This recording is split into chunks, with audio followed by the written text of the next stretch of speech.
All right. Welcome back to the podcast. We have two amazing special guests today.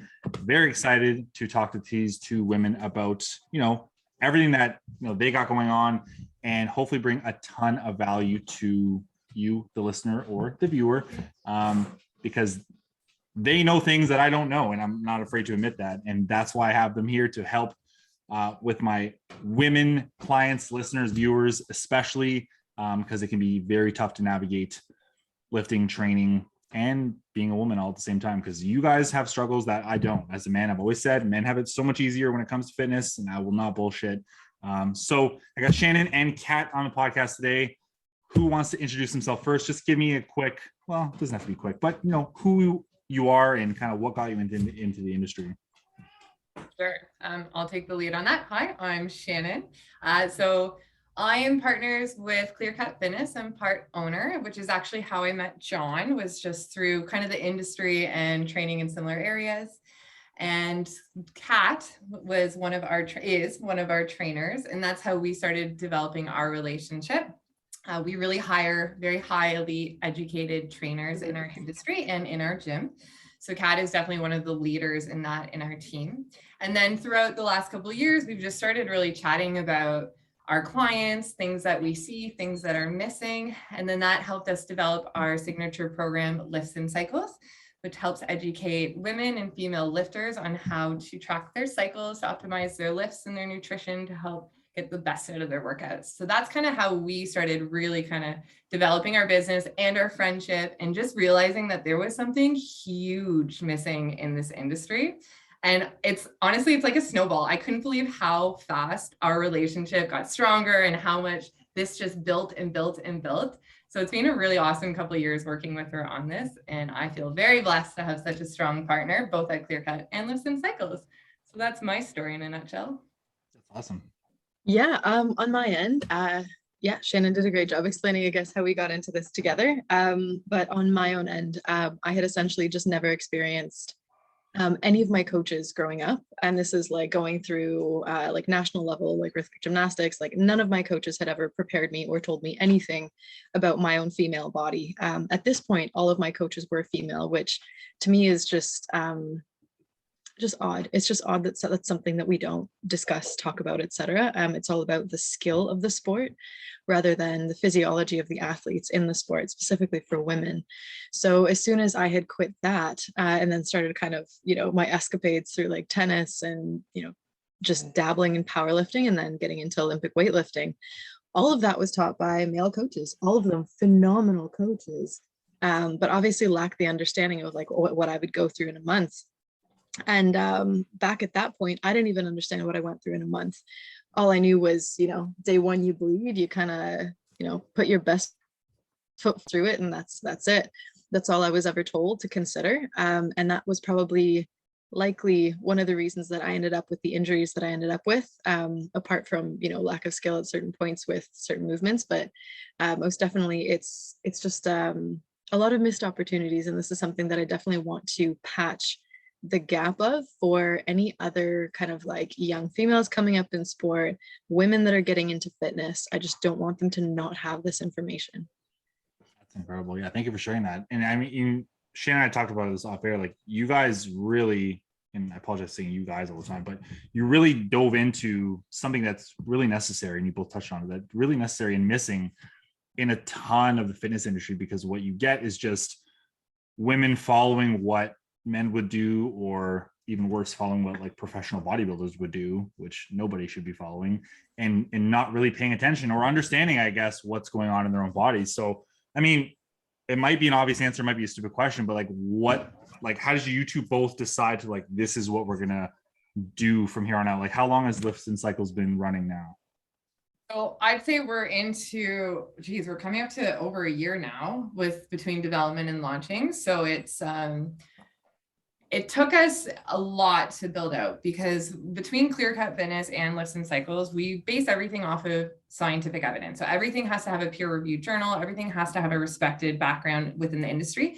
That's not to say a more holistic view of approaching some of these issues is right or wrong. It's just not how we approached it. So we definitely needed to take some time to get the research right. And then we have an ultimate goal to get 1,000 women sending us data and through our program in order to help make this change a little bit bigger and a little bit more respected within our industry. It's funny because, I mean, John, you've probably done tons of CECs. Kat, you've done a bunch as well, continuing education courses. I don't know how many have actually talked about the female's hormones and what's happening in the cycle when we're talking about prehab and rehab, when we're talking about lifting properly, how to program, kettlebell programming, ollie lifting, powerlifting. And again, it's not, there's no fault in anyone. It just hasn't become a popular topic, which is wild because there's 50% of us that are going through this. So yeah, it all kind of started with a walk in the woods. And I always remember this day. It was just how we started talking. And I believe it was us chatting about our injuries that it brought up. So Kat had, I don't want to tell her story, but Kat had a pretty bad knee injury from an ollie program that might've been over-programmed. I had big background in wakeboarding. I started lifting a lot about 10, 15 years ago. I ended up having 3 dislocated kneecaps, and then I ended up having knee surgery after. All which, again, when you look at our programming, very well could have been avoided if our coaches in our industry rather knew a little bit more about how to program around a female cycle and their hormones. Yeah, Kat, you want to add to that at all?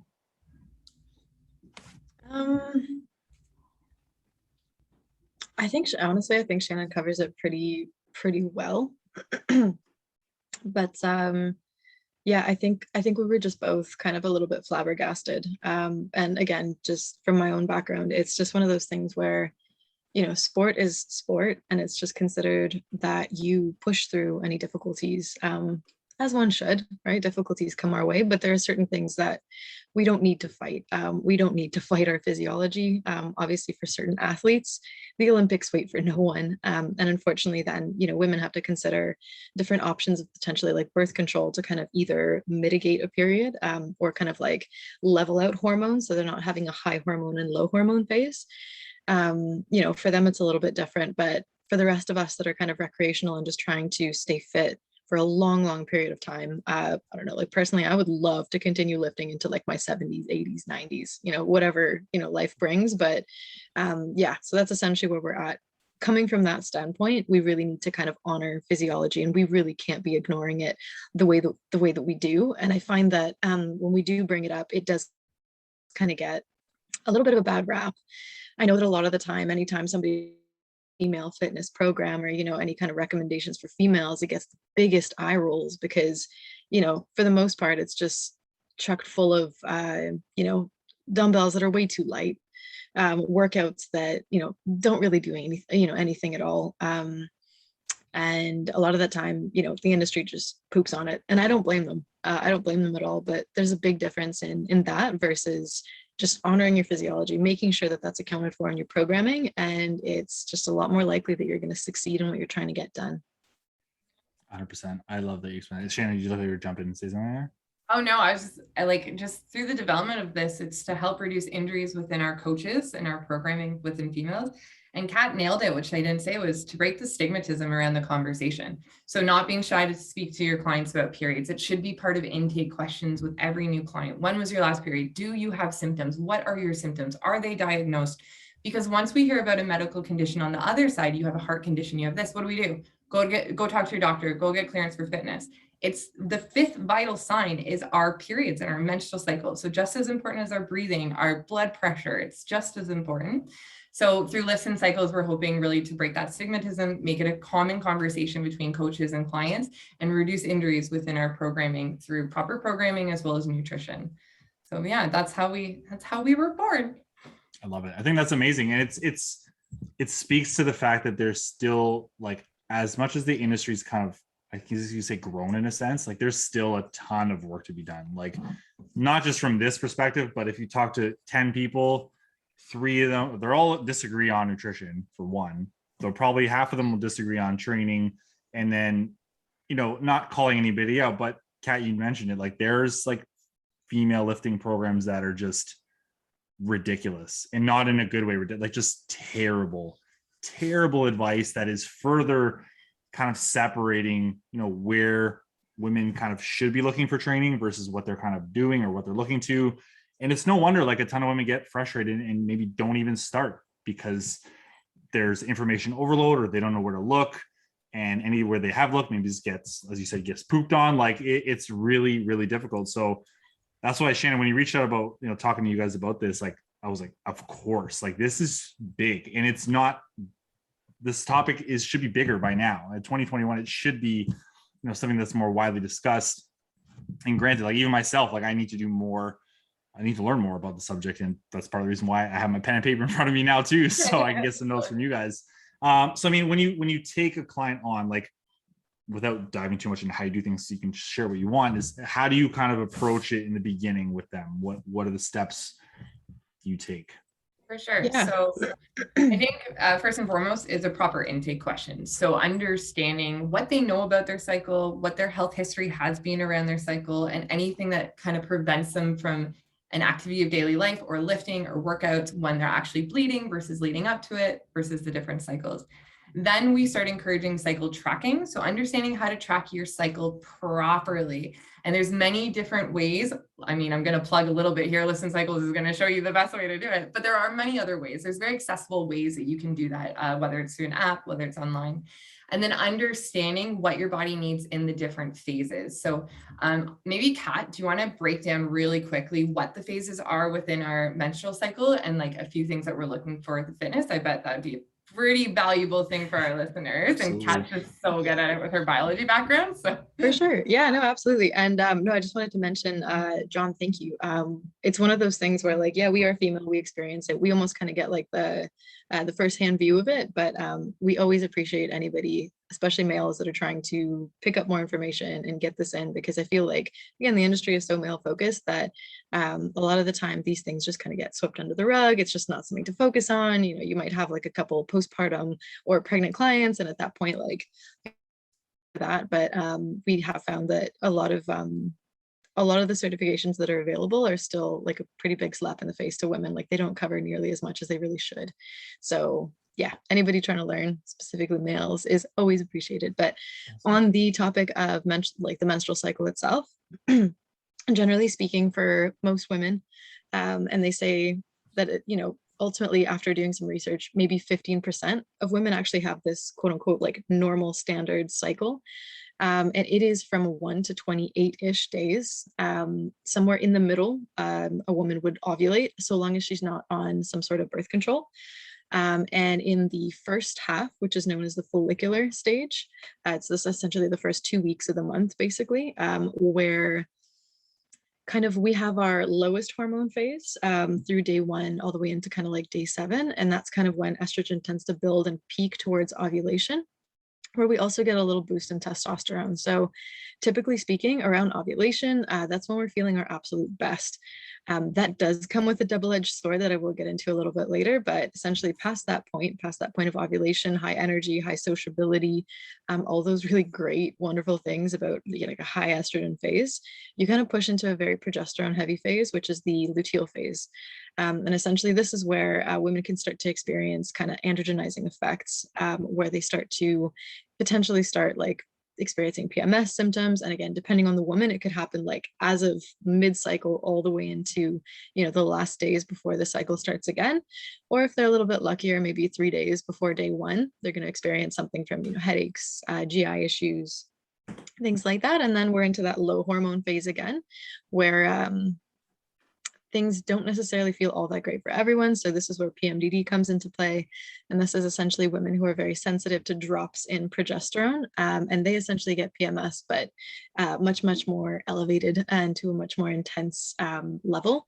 But yeah, that's essentially our cycle.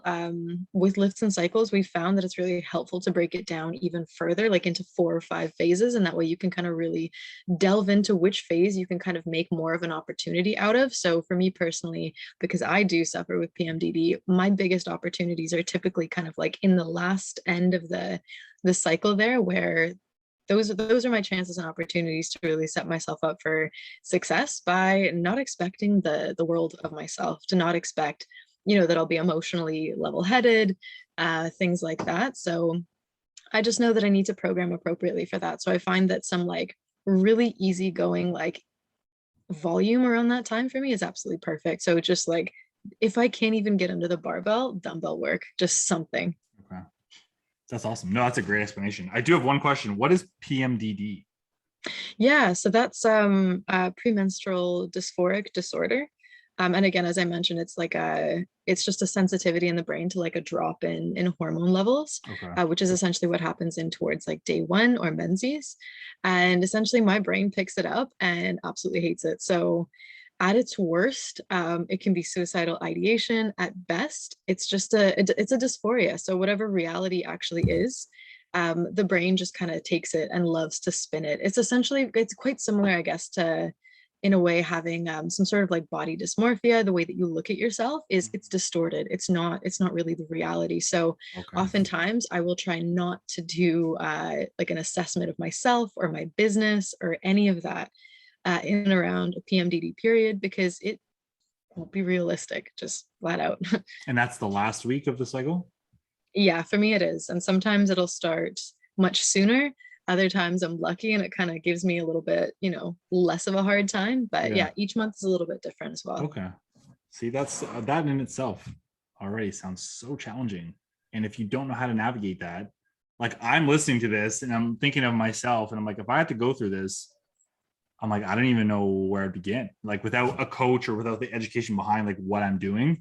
So I picked up on a few things. Is basically you're saying in the beginning, your training volume could be a little bit higher, a little bit more intense. And then near the end, you really got to level it off and almost give yourself grace in a sense and not expecting, even if you had planned to hit a certain amount of volume or reps or intensity, it's probably not going to happen and that's okay. Or you're programming it so you're not expecting that is what you're saying. Yeah, honestly, amazing question. And I feel like it depends on the woman and the particular issues that she struggles with. So for me, um, potentially, again, because we're hitting a low hormone phase, which is the safest time to hit high intensity. So as I was mentioning, with ovulation comes high estrogen, and estrogen is just one of those wonderful hormones that has great effects across the board, minus the fact that it also increases joint laxity. So not only do we feel our best during ovulation, we're at our highest, I guess, risk for injuries. So intensity is not a great idea in and around ovulation.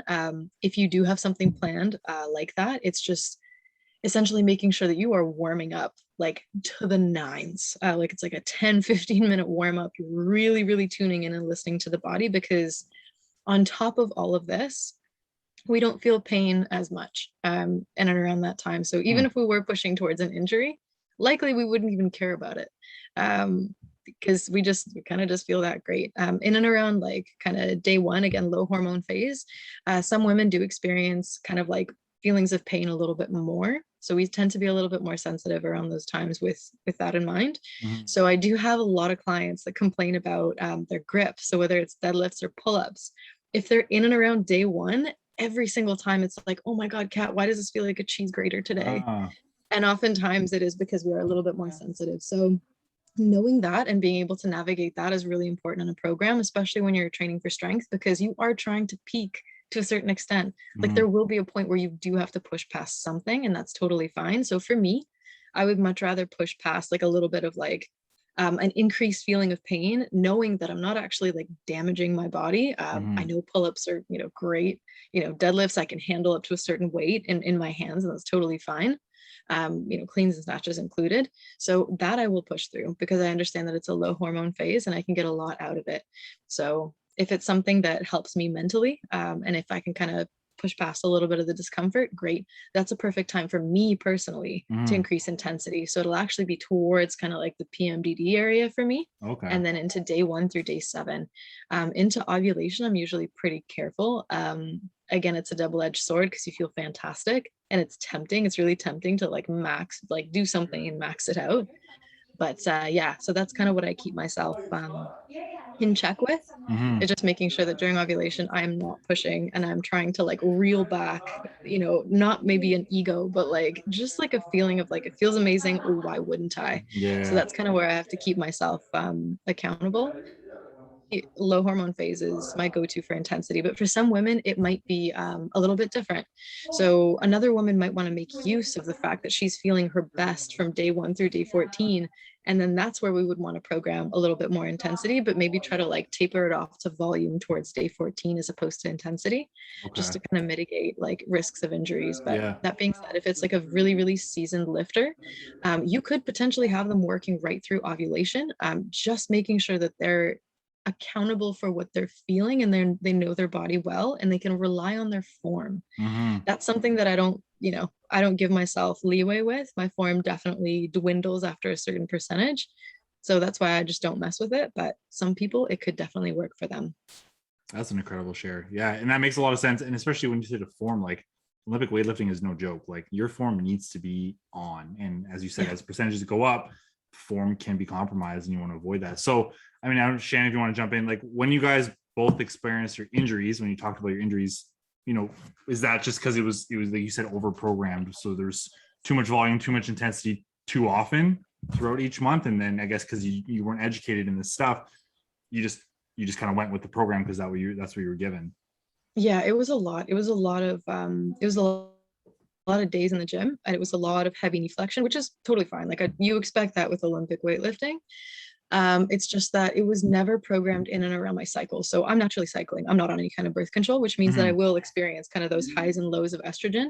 That just wasn't considered. And especially because it's so like knee flexion heavy. Like, why wouldn't we have considered that? I was on a freaking 12-week program trying to bust up to a competition. Wow. And obviously that was not going to happen. I think the 8th week in, my knee just blew out, and that was it. For 2 months, I was absolutely out. So, the fact that, and again, like I refuse to put anybody on blast. Like this information isn't as available as it really ought to be. And it's not really pushed onto coaches as it, I hate to say push, but it really ought to be more available. Yeah. But, this same individual trains so many women, so many strong women. And what scares me the most is if that's the experience I had, like what on earth is going to happen to these women next, Yeah, no, absolutely. Shannon, what about you? What are your thoughts?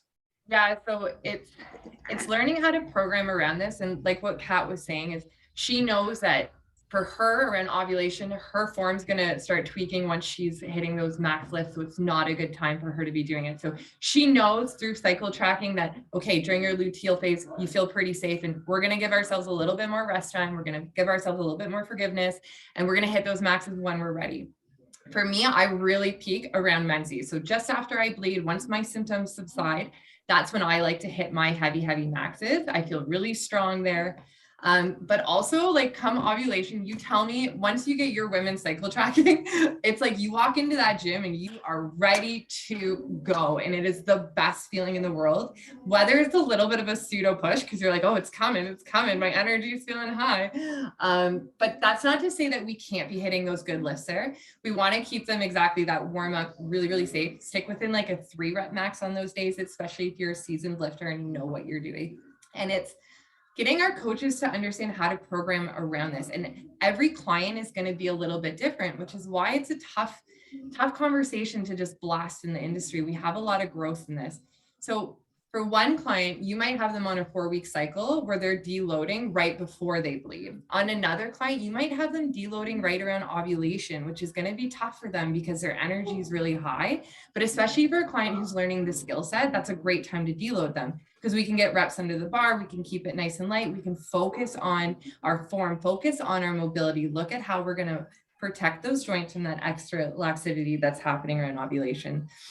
So it takes a couple months to get those lifters used to where they are in their cycle and understanding, okay, my energy is really low here. I need to increase my water. I need to increase my rest. And by doing these few things, I should be able to still hit that lift coming into my menses.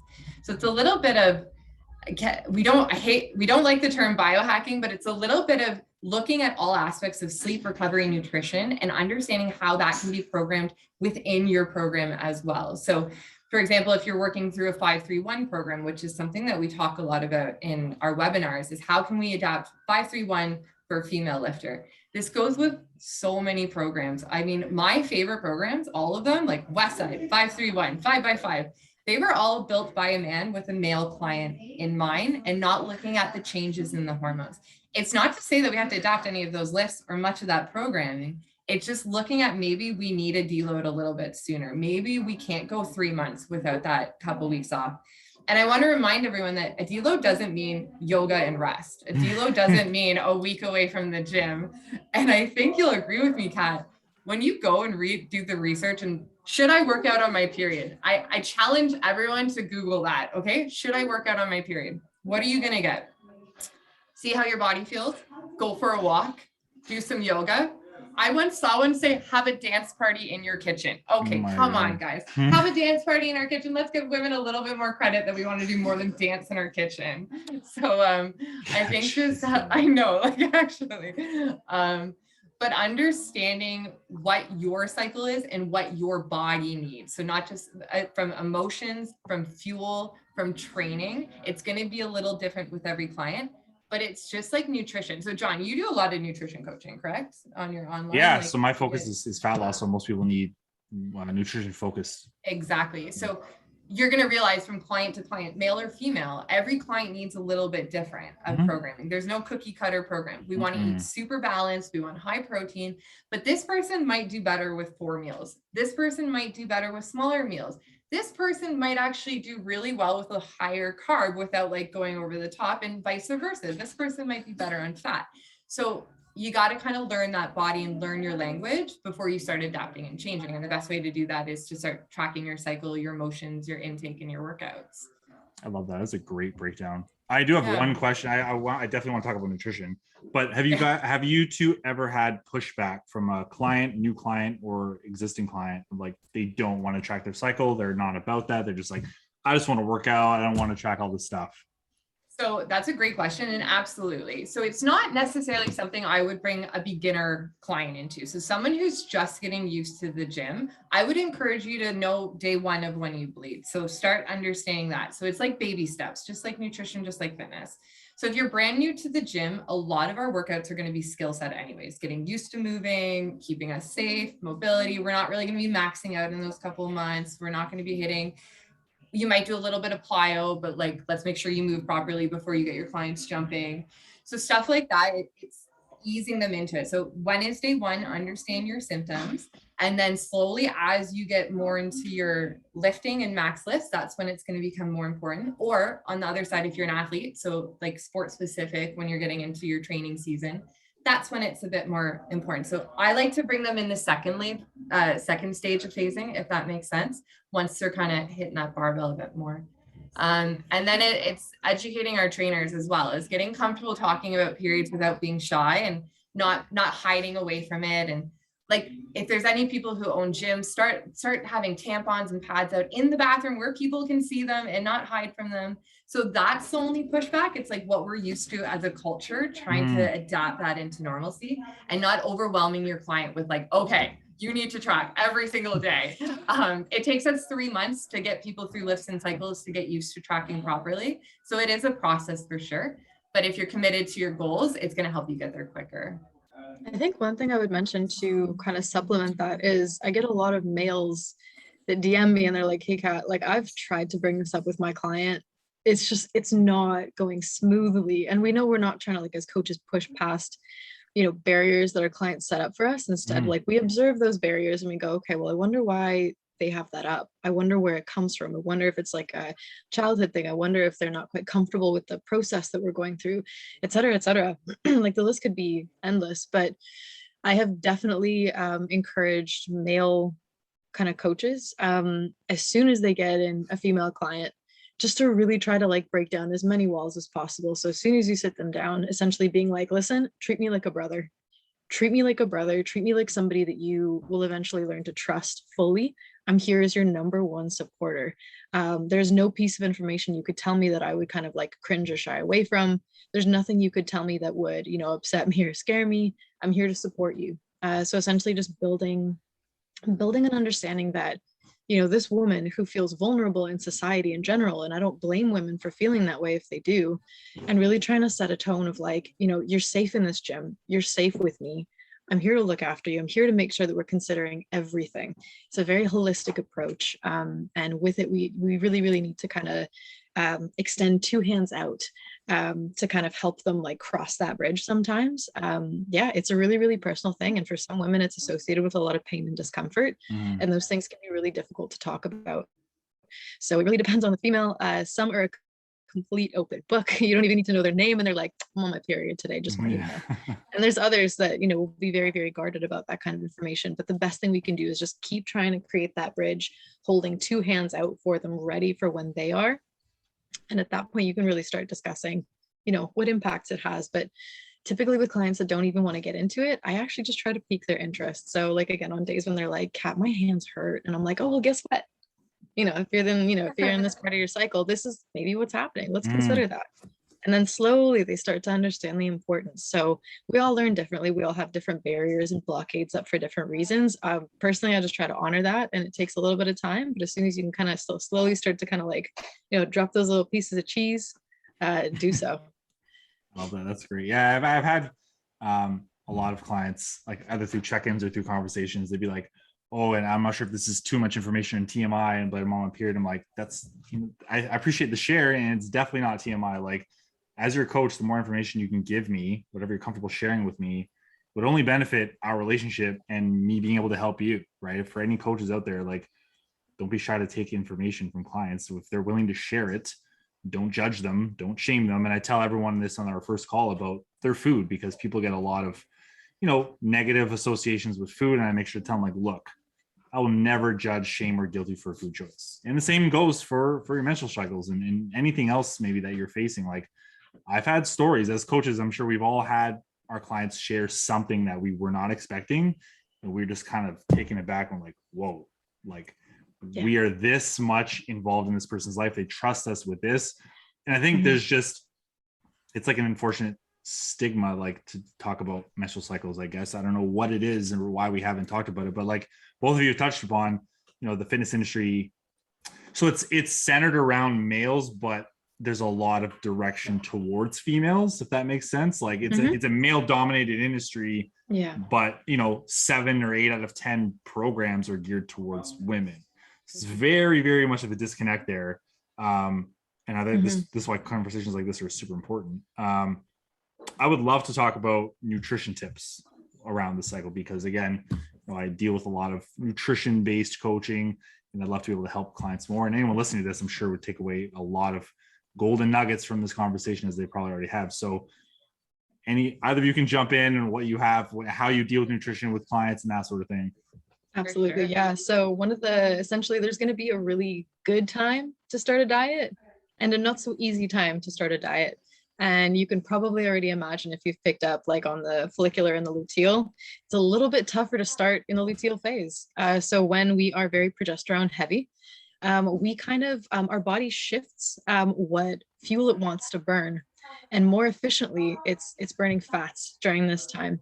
So essentially, it just makes it a little bit more difficult as well, because progesterone is one of those hormones that has like a thermic effect. It raises our body temperature a little bit. So hydration kind of falls a little bit off of like what the norm would be, or what the most ideal hydration status for us would be.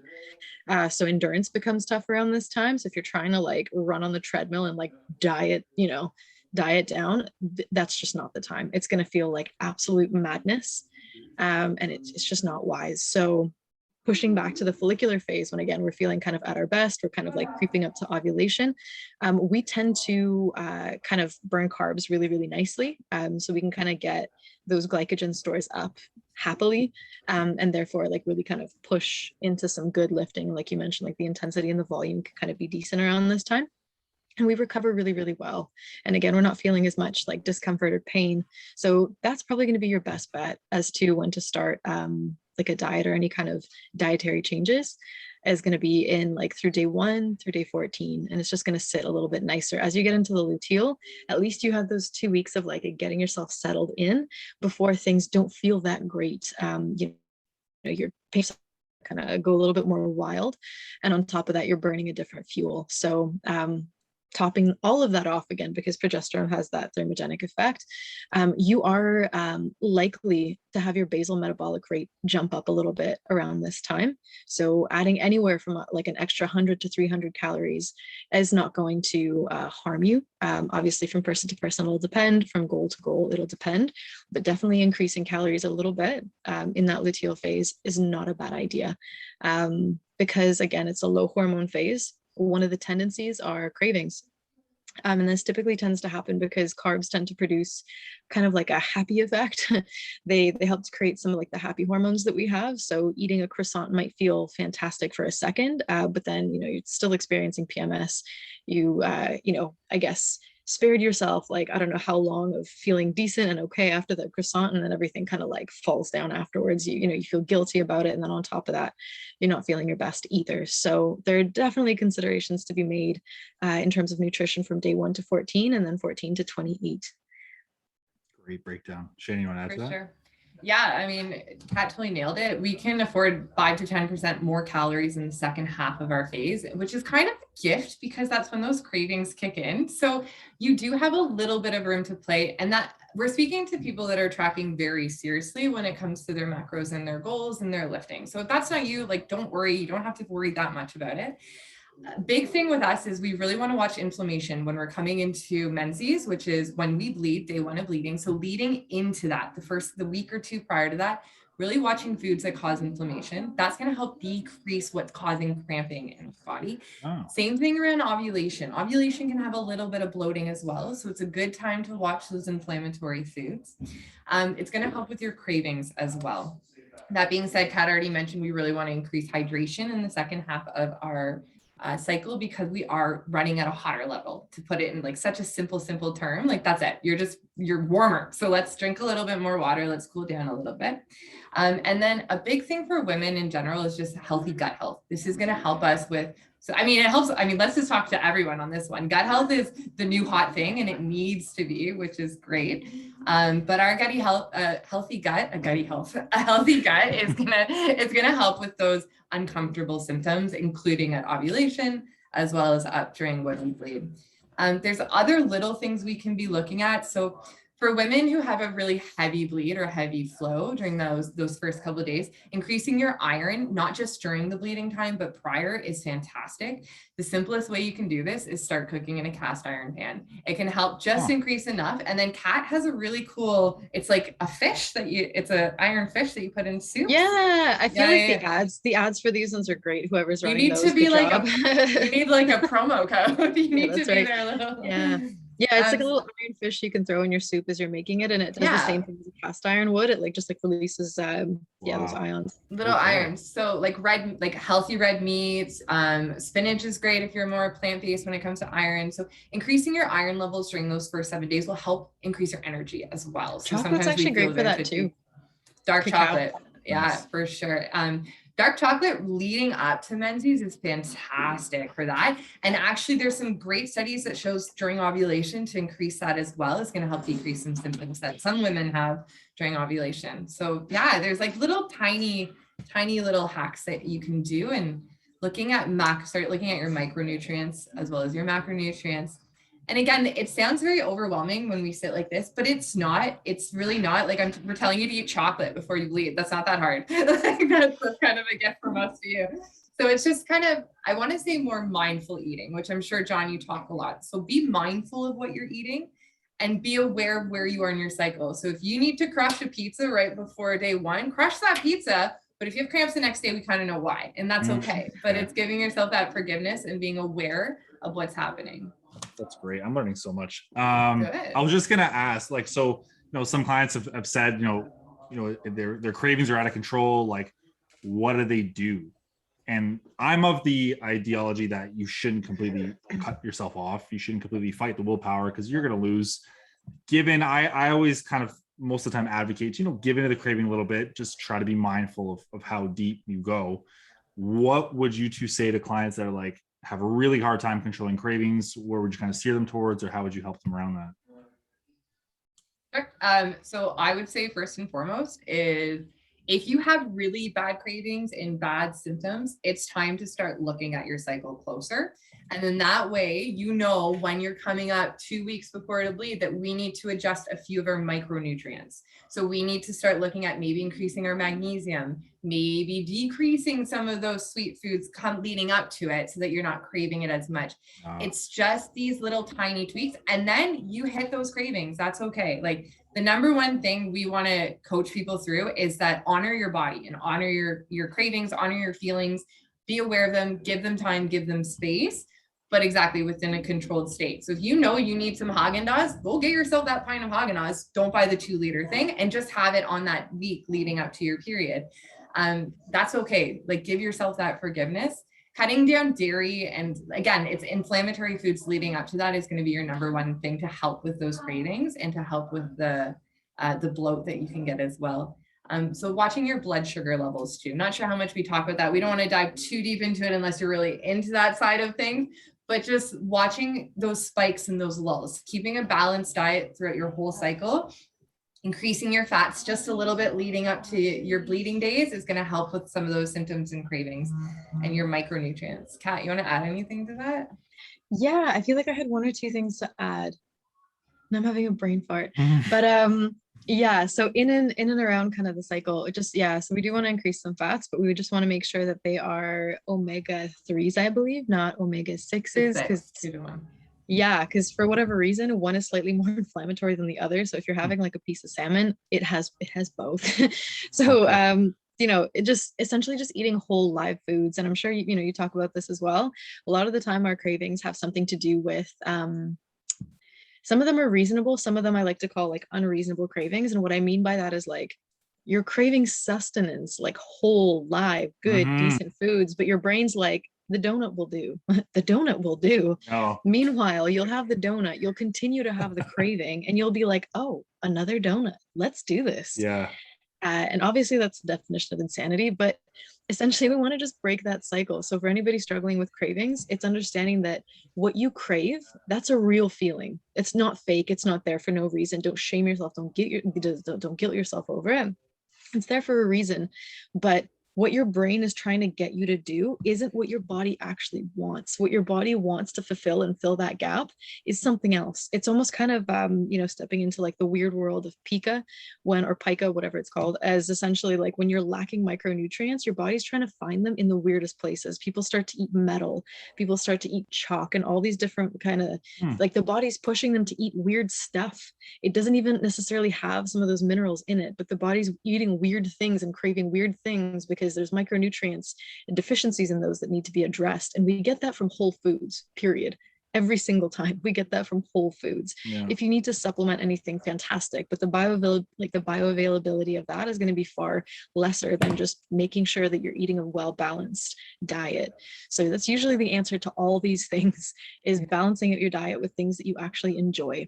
So making sure that, you know, the beautiful organic, you know, free range chicken that you bought is seasoned to your liking and it's cooked your preference. Obviously, chicken can be gross if you put no love and effort into it. Absolutely. But, you know, making sure that you have like a nice marinade that you enjoy to like throw it in as soon as it comes home from the store.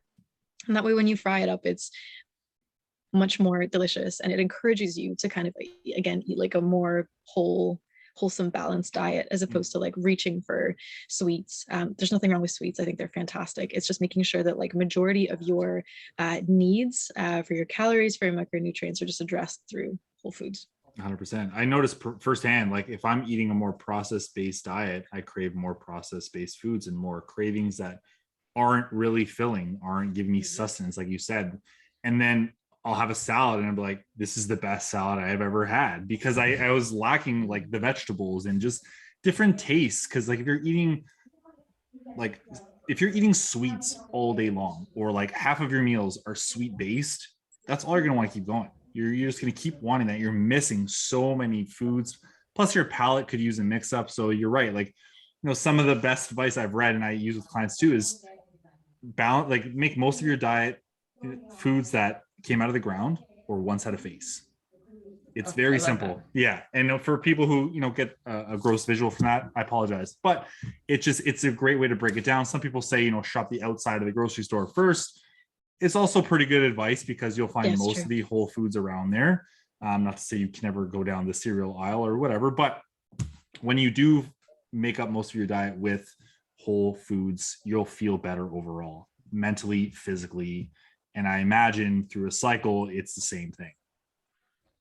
I gotta commend you, John, on your whole brand. Like, let's just Yeah. take a moment. If anyone's watching this Yeah. live or watching, like, John's logo has a donut in it. And if you follow him online, there you go. Like, if you follow him online, he's so positive about like eating a balanced diet, but also enjoying these things in life. And I've really respected what you've done online, and it's been so wonderful for our population and our clients to see that, and also to see your real story go through. So you're doing a fantastic job on that. So congratulations on that. Thank you. And I think you're nailing it. And just these little tweaks for your female clients, they'll see a huge results just by like a few micronutrients here, cutting back sweets there, but enjoying that box of donuts once in a while. That's totally fine. This is actually a good time to mention, we have a cookbook that tells you how to eat through our four phases of our cycle. And it talks about what micronutrients we want to look at. It has a couple recipes, very basic note, like it's not super heavy on the science. It's a little bit of a crash course. So you can find that on both of our Instagrams at clearcutshan at oneflycat, just linked tree. It's free. You can just download it. So for those looking for a little bit more guidance, and for you, John, as well, if you download that, there's some good little like hints and tips that you can then broaden. What you're going to notice though, it's just about high protein and balanced eating. It's not low carb, it's not high fat, it's just protein across the board, choosing our carbs a bit more wisely in the luteal phase, allowing a little bit more flexibility at menses, and just enjoying the high energy drink follicular. So there's some great recipes in there. It might be a good option for you guys. I love that. I say this every single time. It is probably like my favorite thing. We have like 12 weeks worth of lectures, and this is my favorite thing that we've actually like brought out to the public is this cookbook. It's honestly, it's delicious. And yeah, no, I think it just makes the process a little bit easier, because when we start talking about things like, eat a little bit more of this, eat a little bit less of this, try to do the A, B, C, and D, it's a lot. So I think this gives like a nice little kind of bit of direction and, a little bit of inspiration as to like what your foods could look like through your different phases. That's great. Yeah. And I'm definitely going to check it out. Definitely going to download it. And I was going to ask what resources you had for coaches or for the general public to learn more about this kind of stuff. That's a fantastic question. So they're coming and they keep coming out. So we keep adding more stuff. Right now we have our cookbook, which you can find on both of our pages.